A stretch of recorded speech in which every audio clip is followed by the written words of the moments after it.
मंतव्य था। ਅੱਜ ਕਿਸ ਪ੍ਰੋਗਰਾਮ ਲੈ ਕੇ ਮੀਟਿੰਗ ਕੀਤੀ ਗਈ? ਜੀ world Sikh chamber of commerce WSCC ਦੇ ਨਾਮ ਦੀ ਇੱਕ ਜਿਹੜੀ ਸਾਡੀ ਇੱਕ ਸੰਸਥਾ ਹੈ, ਇਹ ਹੈੱਡ ਆਫਿਸ ਜਿਹੜਾ ਹੈਗਾ ਸਾਡਾ ਦਿੱਲੀ ਹੈਗਾ ਔਰ ਇਹਨਾਂ ਦੇ ਚੇਅਰਮੈਨ ਹੈਗੇ ਨੇ ਸਰਦਾਰ ਪਰਮੀਤ ਸਿੰਘ ਚੱਡਾ ਜੀ। ਤੇ WSCC ਦੀ ਜਿਹੜੀ ਬ੍ਰਾਂਚ ਨੇ ਜਿਹੜੀਆਂ ਲਗਭਗ 26 ਕੰਟਰੀਆਂ ਤੋਂ ਦੇ ਵਿੱਚ ਇਹਨਾਂ ਦੀ ਬ੍ਰਾਂਚਿਸ ਹੈਗੀਆਂ ਨੇ ਔਰ ਹਰਿਆਣਾ ਦੇ ਇਹ ਦੂਸਰੀ ਸੈਕਿੰਡ ਬ੍ਰਾਂਚ ਜਿਹੜੀ ਹੈ ਇਹਨਾਂ ਨੇ ਲਾਂਚ ਕੀਤੀ ਹੈ, ਜਿਹਦੇ ਵਿੱਚ ਕਰਨਾਲ ਦੀ ਜ਼ਿੰਮੇਵਾਰੀ ਮੈਨੂੰ ਦਿੱਤੀ ਗਈ ਹੈ। ਇੱਕ ਸਿਰਫ ਸੇਵਾ ਹੈ, ਸਿਰਫ ਇਹਦੇ 'ਚ ਇਹ ਕਿ ਸਾਡੀ ਸਿੱਖ ਕਮਿਊਨਿਟੀ ਦੇ ਜਿਹੜੇ ਕਿ ਨੇ ਇਹਦੇ 'ਚ ਆਪਣੇ ਸਾਰਿਆਂ ਦੇ ਆਪਣਾ ਸਿੱਖ ਕਮਿਊਨਿਟੀ ਇਕੱਠੀ ਹੋਏ। ਇਹਦਾ ਇੱਕੋ ਮਕਸਦ ਹੈਗਾ ਕਿ ਜਿੰਨੀ ਸਾਡੇ ਕੋਈ ਆਪਣੇ ਜਿਹੜੇ ਸਿੱਖ ਕਮਿਊਨਿਟੀ ਦੇ ਜਿਹੜੇ ਕੋਈ ਫਾਈਨੈਂਸ਼ੀਅਲ ਕਮਜ਼ੋਰ ਨੇ, ਕਾਰੋਬਾਰ ਤੋਂ ਕੋਈ ਜਿਹੜੇ ਕਿ ਨੇ ਕਮਜ਼ੋਰ ਨੇ, ਸਿਰਫ ਉਹਨਾਂ ਨੂੰ ਅਸੀਂ ਇਕੱਠੇ ਮਿਲ ਕੇ ਉਹਨਾਂ ਨੂੰ ਥੋੜ੍ਹਾ ਜਿਹਾ ਉੱਪਰ ਉਠਾਉਣ ਦੀ ਕੋਸ਼ਿਸ਼ ਕੀਤੀ ਜਾਏ। ਜੋ ਕਿਸੇ ਦੇ ਕੋਲ ਕਿ ਬੱਚੇ ਪੜ੍ਹਾਉਣ ਦੀ ਨਹੀਂ ਕੋਈ ਸਮਰੱਥਾ ਹੈਗੀ ਤੇ ਉਹਨੂੰ ਰਲ ਮਿਲ ਕੇ ਸਾਰੇ ਕੋਈ ਉਹਦੀ ਕੋਈ ਫੀਸ ਇਕੱਠੀ ਕਰਕੇ ਦਿੱਤੀ ਜਾਏ, ਜਾਂ ਕਿਸੇ ਦਾ ਕਾਰੋਬਾਰ ਨਹੀਂ ਹੈਗਾ ਤੇ ਉਹਦੇ ਕਾਰੋਬਾਰ ਉਹਨੂੰ ਕਰਕੇ ਦਿੱਤਾ ਜਾਵੇ। ਤੇ ਇਹਦਾ ਮਕਸਦ ਇਹ ਹੀ ਹੈ ਕਿ ਸਿਰਫ ਜਿਹੜੀ ਕਿ ਅਸੀਂ ਸਾਰੇ ਸਿੱਖ ਇੱਕ ਇਕੱਠੇ ਜਗ੍ਹਾ 'ਤੇ ਇਕੱਠੇ ਹੋਈਏ ਔਰ ਆਪਣਾ ਚਾਹੇ ਜਿੰਨੀ ਵੀ ਕਿਸੇ ਦੀ ਸਮਰੱਥਾ ਦੇ ਅਨੁਸਾਰ ਸਾਰੇ ਇਕੱਠੇ ਕਰਕੇ ਪੈਸੇ ਉਸ ਬੰਦੇ ਦਾ ਜਿਹੜਾ ਰੁਜ਼ਗਾਰ ਚਲਾਈਏ ਜਿਹਦੇ ਕੋਲ ਰੁਜ਼ਗਾਰ ਨਹੀਂ ਹੈਗਾ। ਬਸ ਮੇਨ ਮਕਸਦ ਇਹਦਾ ਇਹੀ ਹੈ ਜੀ, ਹੋਰ ਕੁਝ ਨਹੀਂ। ਇਹ ਸੰਸਥਾ ਕਦੋਂ ਤੋਂ ਚਲਾਈ ਗਈ ਤੇ ਹੁਣ ਤੱਕ ਕਿੰਨੇ ਬੱਚਿਆਂ ਕਰਨਾਲ ਚ ਸਹਾਇਤਾ ਦਿੱਤੀ ਗਈ? ਅਜੇ ਫਿਲਹਾਲ ਜਿਹੜੀ ਕਿ ਹੈ ਰੂਟੀਨ ਵਿੱਚ ਤੇ ਇਹਨੂੰ 6 ਮਹੀਨੇ ਹੋਏ ਨੇ ਔਰ ਅਸੀਂ ਸਾਡੀ ਅੱਜ ਚੌਥੀ ਜਿਹੜੀ ਕਿ ਮੀਟਿੰਗ ਰੱਖੀ ਅਸੀਂ ਉਹਦੇ ਵਿੱਚ ਕਾਫੀ ਫਰੂਟਫੁਲ ਹੈਗੀ ਹੈ।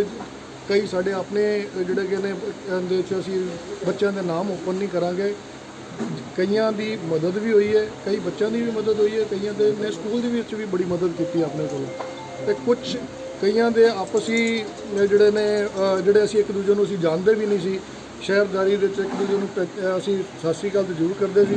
ਸਾਨੂੰ ਇੱਕ ਦੂਜੇ ਤੋਂ ਇਹ ਵੀ ਮਿਲਣ ਦਾ ਅਸੀਂ ਪ੍ਰਯਾਸ ਕੀਤਾ ਕਿ ਵੀ ਕੌਣ ਕਿਹੜਾ ਕੰਮ ਕਰਦਾ, ਤੇ ਸਾਨੂੰ ਹੁਣ ਹੌਲੀ ਹੌਲੀ ਜਿਵੇਂ ਜਿਵੇਂ ਕਿਸੇ ਦੀ ਜ਼ਰੂਰਤ ਹੋਏਗੀ ਅਸੀਂ ਉਹਨਾਂ ਦਾ ਸਹਿਯੋਗ ਲੈ ਕੇ ਅਸੀਂ ਉਹਨਾਂ ਦੀ ਮਦਦ। ਕੋਈ ਭਰਾ ਸਾਡੇ ਕੋਲ ਆਏਗਾ ਸਾਨੂੰ ਕਹੇਗਾ ਅਸੀਂ ਉਹਦੀ ਜ਼ਰੂਰ ਮਦਦ ਵੀ ਕਰਾਂਗੇ, साड़ा प्रयास रहेगा पूरा। कौन कौन नियुक्त किए हैं?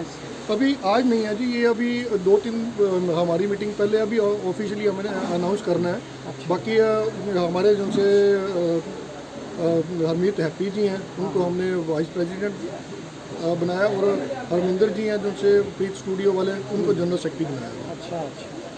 कहना चाहोगे? देखो मैं खुशी है करनाल के सिख समाज के वीर इकट्ठे होए ने। करनाल के अंदर 6 महीने पहले world Sikh chamber of commerce का करनाल चैप्टर खुलिया सी। उसके बाद हौली हौली आपस में मेल मिलाप बढ़ता जा रहा है। कुछ होर भी सिख भाईचारे सिख वीर साडे नाल जुड़ते जा रहे हैं। साडा एक ही मकसद है, सिख का हमेशा एक ही मकसद रहा है, समाज सेवा करना। सो ਹੁਣ भी साडा यही मकसद है, समाज सेवा करना। अपने जोड़े गरीब बच्चे ने स्कूलों की फीसा नहीं दे सकते उन्हों की मदद करना, प्लस अपने होर लोड़वंद वीर जोड़े ने उन्होंने एस्टैबलिश करना। और सिख हमेशा भाईचारे नूं वधांदा है, सिख सब नूं प्यार करता है, सारी कम्यूनिटी नूं प्यार करता है, लेकिन इस दे नाल नाल अपनी कम्यूनिटी वास्ते भी सोचना साडा पहला फर्ज बनता है। क्योंकि जेकर असी ही अपने लोड़वंद बच्चों की मदद नहीं करांगे, लोड़वंद वीरां की मदद नहीं करांगे तो फिर तो साडा कोई फायदा नहीं। सिख समाज का एक ही मकसद है आपस में जुड़न का, आपस में भाईचारा वधाना। सानू तो इत्थों तक भी नहीं पता करनाल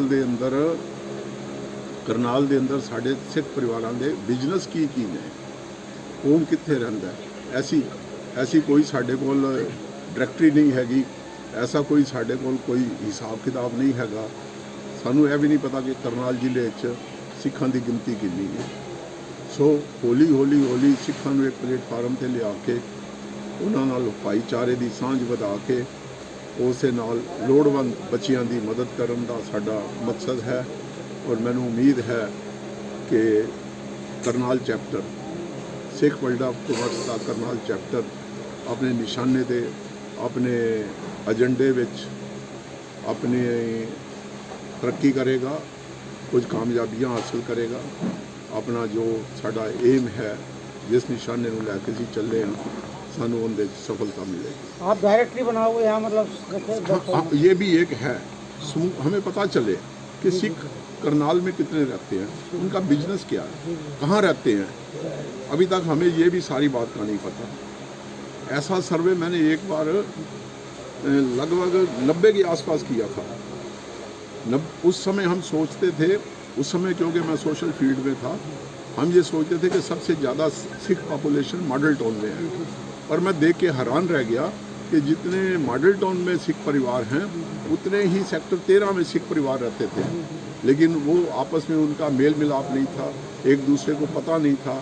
मॉडल टाउन में हमारे पास एक हमारा स्थान है, गुरुद्वारा साहब है मॉडल टाउन में, वहाँ सिख समाज आता है, उनको पता रहता है, जुड़ते हैं। सेक्टर 13 में कोई गुरुद्वारा नहीं है।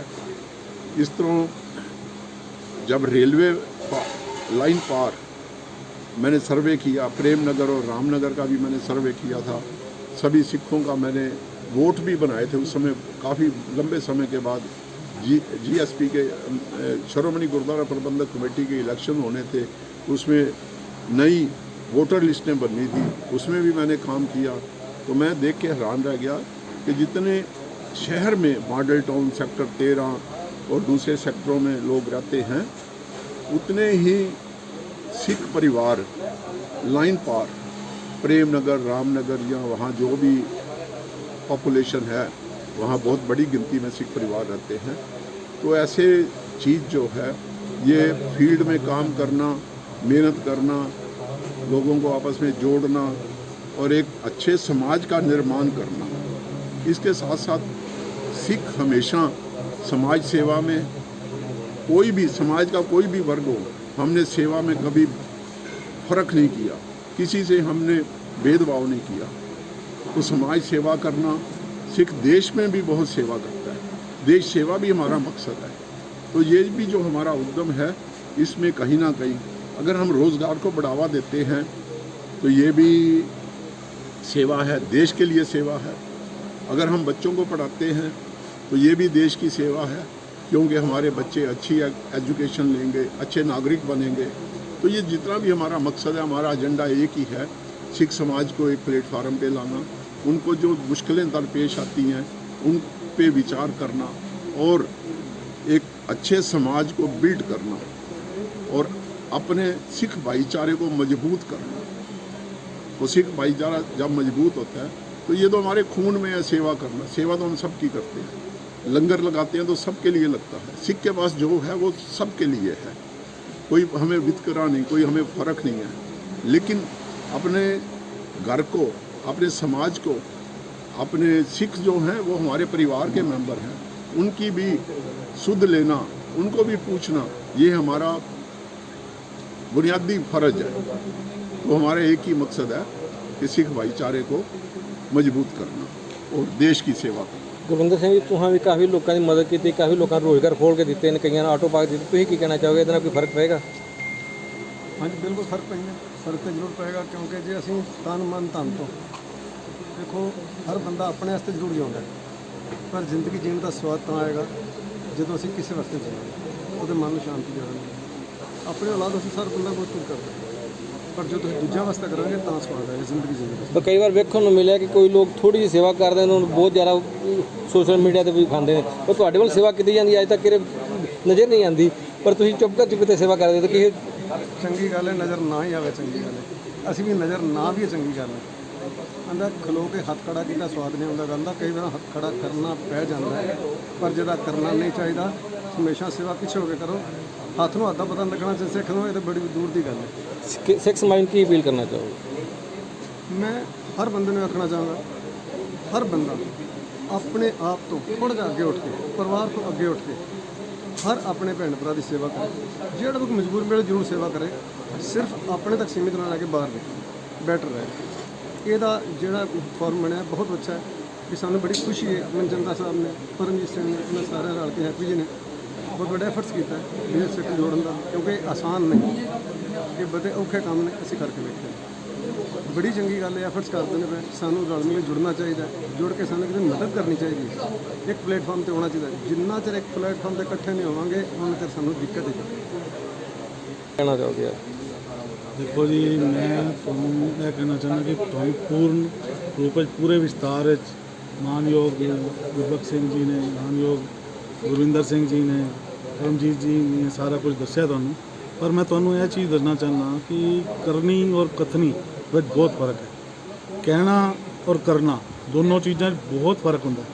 ਜਿਹੜਾ ਬੰਦਾ ਕਹਿਣਾ ਤਾਂ ਬਹੁਤ ਆਸਾਨ ਹੈ, ਪ੍ਰੈਕਟਿਸ ਕਾਗਜ਼ ਤੇ ਲਿਖ ਕੇ ਜਿੰਨੇ ਮਰਜ਼ੀ ਪੁਆਇੰਟ ਬਣਾ ਦਿਓ, ਇਹ ਕਰ ਦਾਂਗੇ, ਉਹ ਕਰ ਦਾਂਗੇ, ਇਹ ਹੋਏਗਾ। ਪਰ ਪ੍ਰੈਕਟੀਕਲੀ ਜਦੋਂ ਅਸੀਂ ਉਹਨੂੰ ਕਰਦੇ ਹਾਂ ਉਹ ਬੜਾ ਹੀ ਮੁਸ਼ਕਿਲ ਹੁੰਦਾ ਹੈ। ਸ਼ੁਰੂ ਵਿੱਚ ਇਹ ਜਿਹੜਾ ਉਪਰਾਲਾ ਕੀਤਾ ਹੈ world Sikh chamber of commerce, ਜਿਹੜਾ ਕਿ ਪੂਰੇ ਵਰਲਡ ਦੇ ਅੰਦਰ ਇਸ ਟਾਈਮ ਇੱਕ ਪਲੇਟਫਾਰਮ ਹੈ। ਚੈਂਬਰ ਆਫ ਕਾਮਰਸ ਦਾ ਮੁੱਖ ਉਦੇਸ਼ ਇਹ ਹੁੰਦਾ ਹੈ ਕਿ ਜਿੰਨੇ ਵੀ ਵਪਾਰੀ ਹੈ, ਵਪਾਰਿਕ ਵਰਗ ਹੈ, ਇੰਡਸਟਰੀਲਿਸਟ ਹੈ, ਉਹਨਾਂ ਨੂੰ ਪਾਲਿਸੀਜ਼ ਬਾਰੇ ਦੱਸਣਾ, ਉਹਨਾਂ ਦੀ ਹੈਲਪ ਕਰਨਾ, ਔਰ ਸਰਕਾਰ ਦੇ ਨਾਲ ਅਗਰ ਕੋਈ ਦਿੱਕਤ ਆ ਰਹੀ ਹੈ ਤੇ ਚੈਂਬਰ ਦੇ ਜਿਹੜੇ ਪ੍ਰਤੀਨਿਧਿਤਵ ਹੁੰਦੇ ਆ ਉਹ ਸਾਰਾ ਉਹਨਾਂ ਦਾ ਸੋਲੂਸ਼ਨ ਕਰਕੇ ਸਰਕਾਰ ਤੋਂ ਰਿਆਇਤਾਂ ਦਿਲਾਉਣੀਆਂ ਔਰ ਸਰਕਾਰ ਤੋਂ ਕੋਈ ਵੀ ਦਿੱਕਤ ਹੈ ਉਹਨਾਂ ਦਾ ਸਮਾਧਾਨ ਕਰਵਾਉਣਾ। ਸਾਡੇ ਜਿਹੜੇ ਗਲੋਬਲ ਚੇਅਰਮੈਨ ਹੈ ਸਰਦਾਰ ਪਰਮਜੀਤ ਸਿੰਘ ਚੱਡਾ ਜੀ, ਉਹਨਾਂ ਨੇ ਬੜਾ ਪ੍ਰਯਾਸ ਕਰਕੇ ਔਰ ਬੜੀ ਇੱਕ ਅੱਛੀ ਸੋਚ ਰੱਖ ਕੇ ਉਹਨਾਂ ਨੇ ਪੂਰੇ ਵਰਲਡ ਦੇ ਉੱਤੇ ਆਪਣਾ ਨਾਮ ਕਮਾਇਆ। ਔਰ ਇੱਥੇ ਹੁਣ ਹਰਿਆਣੇ ਦੇ ਅੰਦਰ ਕਰਨਾਲ ਦੇ ਅੰਦਰ ਉਹਨਾਂ ਨੇ ਆਪਣੀ ਬ੍ਰਾਂਚ ਖੋਲ੍ਹੀ ਹੈ। ਪੂਰੇ ਹਿੰਦੁਸਤਾਨ ਦੇ ਅੰਦਰ ਵੀ ਕਾਫੀ ਬ੍ਰਾਂਚਾਂ ਖੋਲ੍ਹ ਚੁੱਕੇ ਹੈ। ਸਾਡੇ ਕੋਲ ਤਾਂ ਹੁਣ ਅਸੀਂ ਨਵੇਂ ਪ੍ਰਯਾਸ ਕਰਾਂਗੇ ਔਰ ਪੂਰੇ ਕਰਨਾਲ ਦਾ ਜਿੰਨੇ ਵੀ ਸਾਡੇ ਸਿੱਖ ਸਮਾਜ ਦੇ ਲੋਕ ਹੈ ਜਾਂ ਦੂਜੇ ਸਮਾਜ ਦੇ ਲੋਕ ਵੀ ਸਾਡੇ ਕੋਲੋਂ ਚੈਂਬਰ ਆਫ ਕਾਮਰਸ ਕੋਈ ਵਪਾਰ ਕਰਨਾ ਚਾਹੁੰਦਾ ਹੈ, ਕਿਸੇ ਕੋਲੋਂ ਇਸ ਤਰ੍ਹਾਂ ਦਾ ਹੁਨਰ ਹੈ ਔਰ ਉਹਦੇ ਕੋਲੋਂ ਪ੍ਰੋਡਕਟ ਹੈ ਪਰ ਉਹ ਆਰਥਿਕ ਰੂਪ ਤੋਂ ਕਮਜ਼ੋਰ ਹੈ, ਕਿਸੇ ਕੋਲੋਂ ਪ੍ਰੋਡਕਟ ਬਣਾਉਣ ਦੀ ਖਮਤਾ ਹੈ ਘੱਟ ਹੈ ਔਰ ਉਹ ਅੱਗੇ ਐਕਸਪੋਰਟ ਕਰਨਾ ਚਾਹੁੰਦਾ ਹੈ, ਬੱਚੇ ਦੇ ਅੰਦਰ ਜਨੂਨ ਹੈ ਪਰੰਤੂ ਉਹਨੂੰ ਕੁਝ ਪਤਾ ਨਹੀਂ ਹੈ, ਤਾਂ ਇਸ ਚੈਂਬਰ ਦੇ ਥਰੂ, ਇਸ ਚੈਂਬਰ ਦੇ ਰਾਹੀਂ ਉਹਨੂੰ ਸਾਰੀ ਚੀਜ਼ਾਂ ਦਾ ਗਿਆਨ ਮਿਲੇਗਾ। ਔਰ ਬੱਚਾ ਅਗਰ ਕੋਈ ਅੱਗੇ ਵਧਣਾ ਚਾਹੁੰਦਾ ਹੈ ਕਿਸੇ ਖੇਤਰ ਵਿੱਚ ਵੀ, ਪੜ੍ਹਾਈ ਦੇ ਖੇਤਰ ਵਿੱਚ, ਇੰਡਸਟਰੀ ਦੇ ਖੇਤਰ ਵਿੱਚ, ਕੋਈ ਹੋਰ ਕੰਮ ਪਾਲਿਸੀਜ਼ ਨਹੀਂ ਪਤਾ, ਇਸ ਚੈਂਬਰ ਦੇ ਥਰੂ ਉਹਨਾਂ ਨੂੰ ਜਾਣਕਾਰੀ ਹਾਸਿਲ ਹੈ। ਵੇਖਣ ਨੂੰ ਆਇਆ ਕਰਨਾਲ ਸਿੱਖਾਂ ਦੀ ਗਿਣਤੀ ਬਹੁਤ ਜ਼ਿਆਦਾ ਹੈ ਪਰ ਰਾਜਨੀਤਿਕ ਤੌਰ ਤੇ ਸਿੱਖ ਕਾਫੀ ਕਮਜ਼ੋਰ ਨੇ, ਸਿੱਖਾਂ ਦਾ ਕੋਈ ਨੁਮਾਇੰਦਾ ਹੀ ਨਹੀਂ ਰਾਜਨੀਤਿਕ ਤੌਰ ਤੇ। ਕੀ ਰਾਜਨੀਤਿਕ ਪਲੇਟਫਾਰਮ ਤਿਆਰ ਕੀਤਾ ਜਾਏਗਾ ਇਹਦੇ ਨਾਲ? ਮੈਂ ਇਸ ਚੀਜ਼ ਨਾਲ ਤੁਹਾਡੇ ਨਾਲ ਸਹਿਮਤ ਹਾਂ, ਬਟ ਸਾਡਾ ਮੁੱਖ ਉਦੇਸ਼ ਹੈ ਰਾਜਨੀਤਿਕ ਪਲੇਟਫਾਰਮ ਨਹੀਂ। ਸਾਡਾ ਕੰਮ ਹੈ ਸਿਰਫ ਸੇਵਾ ਔਰ ਸਾਡੇ ਕੌਮ ਦੇ ਅੰਦਰ ਜਨੂਨ ਸ਼ੁਰੂ ਤੋਂ ਰਿਹਾ। ਅਸੀਂ ਸੇਵਾ ਵਿੱਚ ਹੀ ਵਿਸ਼ਵਾਸ ਰੱਖਦੇ ਹਾਂ। ਸਾਡੇ ਗੁਰੂਆਂ ਨੇ ਜਿਹੜੇ ਸਾਨੂੰ ਉਪਦੇਸ਼ ਦਿੱਤੇ ਹੋਏ ਆ ਉਹਨਾਂ ਦੇ ਮਾਰਗਦਰਸ਼ਨ ਵਿੱਚ ਅਸੀਂ ਸੇਵਾ ਕਰਦੇ ਆ ਰਹੇ ਹਾਂ ਔਰ ਸੇਵਾ ਹੀ ਕਰਾਂਗੇ। ਇਹ ਵੀ ਇੱਕ ਸੇਵਾ ਹੈ, ਮਤਲਬ ਕੋਈ ਛੋਟੀ ਗੱਲ ਨਹੀਂ ਕਿ ਕਦੀ ਗਰੀਬ ਬੱਚੇ ਹੈ ਉਹਨਾਂ ਨੂੰ ਪਾਲਿਸੀਜ਼ ਬਾਰੇ ਦੱਸਣਾ, ਹੋਰ ਕਿਸੇ ਆਰਥਿਕ ਰੂਪ ਨਾਲ ਜਿਹੜੇ ਕਮਜ਼ੋਰ ਹਨ ਉਹਨਾਂ ਦੀ ਸਹਾਇਤਾ ਕਰਨਾ। ਕਈ ਐਸੇ ਹੈ ਕਿ ਬਹੁਤ ਬੱਚੇ ਬੁੱਧੀਜੀਵੀ ਇੰਟੈਲੀਜੈਂਟ ਹੈ ਬਟ ਆਰਥਿਕ ਕਮਜ਼ੋਰੀ ਹੈ, ਉਹਨਾਂ ਨੂੰ ਰਸਤਾ ਵੀ ਨਹੀਂ ਪਤਾ ਹੁੰਦਾ, ਉਹਨਾਂ ਦੇ ਫੈਮਿਲੀ ਬੈਕਗਰਾਉਂਡ ਇਸ ਤਰ੍ਹਾਂ ਦਾ ਹੁੰਦਾ ਕਿ ਉਹ ਅੱਗੇ ਨਹੀਂ ਜਾ ਸਕਦੇ। IAS ਹੈ, IPS ਹੈ, HES ਹੈ, ਐਸੀ ਸੇਵਾਵਾਂ ਵਾਸਤੇ ਸਾਡੇ ਸਨਮਾਨਯੋਗ ਸਰਦਾਰ ਗੁਰਵਿੰਦਰ ਸਿੰਘ ਜੀ ਨੇ ਇੱਕ ਉਪਰਾਲਾ ਕੀਤਾ ਕਰਨਾਲ ਵਿੱਚ ਅਕਾਲ ਅਕੈਡਮੀ ਦੇ ਨਾਮ ਤੋਂ। ਉੱਥੇ ਇਹ ਐਸੇ ਬੱਚਿਆਂ ਨੂੰ ਪੂਰਨ ਰੂਪ ਨਾਲ ਸਿੱਖਿਆ ਫ੍ਰੀ ਦੇ ਰਹੇ ਨੇ ਔਰ ਇਹਨਾਂ ਦਾ ਮੁੱਖ ਉਦੇਸ਼ ਹੈ ਕਿ ਸਿੱਖ ਸਮਾਜ ਨਹੀਂ, ਮੈਂ ਉਹਨਾਂ ਦੇ ਉੱਥੇ ਆਫਿਸ ਵਿੱਚ ਗਿਆ ਸੀ, ਦੂਜੇ ਸਮਾਜ ਦੇ ਬੱਚੇ ਵੀ, ਹਿੰਦੂ ਸਮਾਜ, ਦੂਸਰੇ ਹੋਰ ਵੀ ਸਮਾਜ ਦੇ ਬੱਚੇ ਸੀ ਜਿਹੜੇ ਵਾਕਈ ਵਿੱਚ ਹੀ ਬਹੁਤ ਹੀ ਬੁੱਧੀਜੀਵੀ ਹਨ ਔਰ ਅੱਗੇ ਵੱਧ ਸਕਦੇ ਹਨ। ਇਹਨਾਂ ਨੇ ਉੱਪਰ ਆਪਣਾ ਹੱਥ ਰੱਖ ਕੇ ਪੂਰਾ ਆਰਥਿਕ ਰੂਪ ਨਾਲ ਜਿੰਨੀ ਸਹਾਇਤਾ ਹੋਏਗੀ ਔਰ ਇਹਨਾਂ ਦਾ ਮੁੱਖ ਉਦੇਸ਼ ਹੈ ਕਿ ਬੱਚੇ ਜਿਹੜੇ ਹੈ ਉਹ ਅੱਗੇ ਜਾ ਸਕਣ ਔਰ ਅੱਗੇ ਵਧਣ। ਮੁੱਖ ਸਾਡਾ ਉਦੇਸ਼ ਇਹ ਹੈ ਕਿ ਅਸੀਂ ਸੇਵਾ ਹੀ ਕਰਨੀ ਹੈ ਔਰ ਜਿੰਨਾ ਸਾਡੇ ਸਿੱਖ ਸਮਾਜ ਹੈ ਔਰ ਸਾਰਾ ਇੱਥੇ ਉਹਦੇ ਬਾਰੇ ਸਾਨੂੰ ਜੁੜੇ, ਇਹ ਵੀ ਦਿਆਂਗੇ ਉਹਨਾਂ ਨੂੰ, ਅਸੀਂ ਅਵੇਅਰਨੈਸ ਦਿਆਂਗੇ। ਰਾਜਨੀਤੀ ਜੀ ਦੀ ਤੁਸੀਂ ਗੱਲ ਕੀਤੀ ਹੈ ਤਾਂ ਕੋਈ ਦਿੱਕਤ ਨਹੀਂ, ਅਸੀਂ ਜੋੜ ਕੇ ਉਹਨਾਂ ਨੂੰ ਇਹ ਵੀ ਦਿਆਂਗੇ ਵੀ ਰਾਜਨੀਤੀ ਹੈ, ਰਾਜਨੀਤੀ ਕਰਨ ਵਾਲੇ ਕਰ ਰਹੇ ਹੈ ਔਰ ਯੂਜ਼ ਕਰਦੇ ਹੈ, ਹਰੇਕ ਸਮਾਜ ਨੂੰ ਯੂਜ਼ ਕਰਦੇ ਹੈ, ਸਿੱਖ ਸਮਾਜ ਨੂੰ ਯੂਜ਼ ਕਰਦੇ ਹੈ, ਹਿੰਦੂ ਸਮਾਜ ਜਿਹੜੀ ਅਲੱਗ ਬਰਾਦਰੀਆਂ ਉਹਨਾਂ ਨੂੰ ਯੂਜ਼ ਕਰਦੇ ਹੈ। ਅਸੀਂ ਤਾਂ ਉਹਨਾਂ ਨੂੰ ਇੱਕ ਅਵੇਅਰਨੈਸ ਵੀ ਦਿਆਂਗੇ ਵੀ ਜੋ ਚੀਜ਼ ਆਪਾਂ ਰਾਜਨੀਤੀ ਤੋਂ ਸਾਡਾ ਹੱਕ ਹੈ ਮੰਗ ਸਕਦੇ ਹਾਂ, ਅਸੀਂ ਮੰਗ ਰੱਖਾਂਗੇ। ਹਾਂਜੀ ਗੁਲਾਟੀ ਸਾਹਿਬ, ਕੀ ਕਹਿਣਾ ਚਾਹੋਗੇ? ਤੁਹਾਡੇ ਸਕੂਲ 'ਚ ਕਾਫੀ ਬੱਚੇ ਜੋ ਜਿਨ੍ਹਾਂ ਫੀਸ ਨਹੀਂ ਦੇ ਸਕਦੇ ਤੁਸੀਂ ਉਹਨਾਂ ਪੜ੍ਹਾ ਰਹੇ ਹੋ, ਅੱਗੇ ਇਸ ਸਸਤਾ ਬਣਨ ਨਾਲ ਕੀ ਹੋਰ? देखो ऐसे है कि purpose of life specially in the evening of life तो पर्पज़ यही है ਉਹਦੇ ਨਾਲ ਜਾਣੇ ਜਿੰਨੇ ਵੰਡ ਕੇ ਬੈਸਟ ਜਿਹੜਾ ਹੈ ਨਾ ਲੰਗਰ ਬੰਦ ਕਰ ਦਿਓ, ਛਬੀਲਾ ਬੰਦ ਕਰ ਦਿਓ ਤੇ ਬੱਚਿਆਂ ਨੂੰ ਪੜ੍ਹਾ ਦਿਓ, ਫਿਰ ਤੇ ਤੁਸੀਂ ਸਕਸੈਸਫੁਲ ਹੋ। ਤੇ ਜੇ ਤੁਸੀਂ ਲੰਗਰ ਹੀ ਲਾਉਂਦੇ ਰਹਿਣਾ ਹੈ ਲੰਗਰ ਦੀ ਕੋਈ ਵੈਲਿਊ ਨਹੀਂ ਹੋਣੀ ਹੈਗੀ। ਠੀਕ ਹੈ, ਬਾਬੇ ਨਾਨਕ ਨੇ ਲੰਗਰ ਲਗਾਇਆ, ਹੋਣਾ ਚਾਹੀਦਾ ਹੈ। ਲੰਗਰ ਵਿਦਿਨ ਦੀ ਪ੍ਰਮਿਸਿਸ ਆਫ ਗੁਰਦੁਆਰਾ ਠੀਕ ਹੈ। ਅਸੀਂ ਜੇ ਭਾਂਡੇ ਚੁੱਕ ਕੇ ਬਾਹਰ ਵੰਡਾਂਗੇ ਤਾਂ ਉਹਦੀ ਕੋਈ ਵੈਲਿਊ ਨਹੀਂ ਹੈਗੀ ਸਾਡੀ। ਇਹ ਮੈਂ ਤਾਂ ਕਹਿੰਦਾ ਹਾਂ, ਤੁਸੀਂ ਜਿੰਨਾ ਮੈਕਸਿਮਮ ਕੰਟਰੀਬਿਊਟ ਕਰ ਸਕਦੇ ਹੋ, ਕਿਸੇ ਨੂੰ ਨੌਕਰੀ 'ਚ ਹੈਲਪ ਕਰ ਦਿਓ, ਕਿਸੇ ਨੂੰ ਐਜੂਕੇਸ਼ਨ 'ਚ ਹੈਲਪ ਕਰ ਦਿਓ, ਕਿਸੇ ਨੂੰ ਪੜ੍ਹਾ ਦਿਓ, ਜਿੱਥੇ ਜ਼ਰੂਰਤਮੰਦ ਹੈਗਾ ਉਹਦੀ ਹੈਲਪ ਕਰ ਦਿਓ, ਜਾਂ ਜਿਹਦਾ ਬਿਜ਼ਨਸ ਘੱਟ ਹੈ ਉਹਦੀ ਹੈਲਪ ਕਰ ਦਿਓ। ਮੇਰਾ ਤੇ ਜਿਹੜੀ IQ ਹੈ ਉਹੀ ਕਹਿੰਦਾ, 40 ਸਾਲਾਂ ਦਾ ਮੇਰਾ ਤਜਰਬਾ ਕਹਿ ਰਿਹਾ ਹੈਗਾ ਉਹੀ ਹੈ ਕਿ ਜਿਹਨੂੰ ਪੜ੍ਹਾ ਦੋਗੇ ਯਾਦ ਰੱਖਿਆ ਸਾਰੇ। ਤੁਹਾਡੇ ਸਕੂਲ 'ਚ ਕਾਫੀ ਬੱਚੇ ਪੜ੍ਹ ਰਹੇ ਨੇ, ਕਾਫੀ ਬੱਚਿਆਂ ਤੋਂ ਫੀਸਾਂ ਮਾਫ ਕੀਤੀਆਂ ਨੇ, ਕੋਈ ਸਿੱਖ ਸੰਸਥਾਵਾਂ ਨੂੰ ਤੁਹਾਨੂੰ ਸਹਿਯੋਗ ਮਿਲਦਾ ਕੋਈ? ਨਹੀਂ, ਮੈਂ ਸਹਿਯੋਗ ਅਗਰ ਫਾਰ ਐਗਜ਼ਾਮਪਲ ਪਹਿਲੀ ਗੱਲ ਤਾਂ ਮਿਲਦਾ ਕੋਈ ਨਹੀਂ ਹੈਗਾ, ਸਾਫ਼ ਜੀ ਗੱਲ ਹੈਗੀ ਹੈ, ਮਗਰ ਮੈਂ ਮੰਗਣ ਨਹੀਂ ਚੱਲਿਆ ਕਿਸੇ ਕੋਲੋਂ।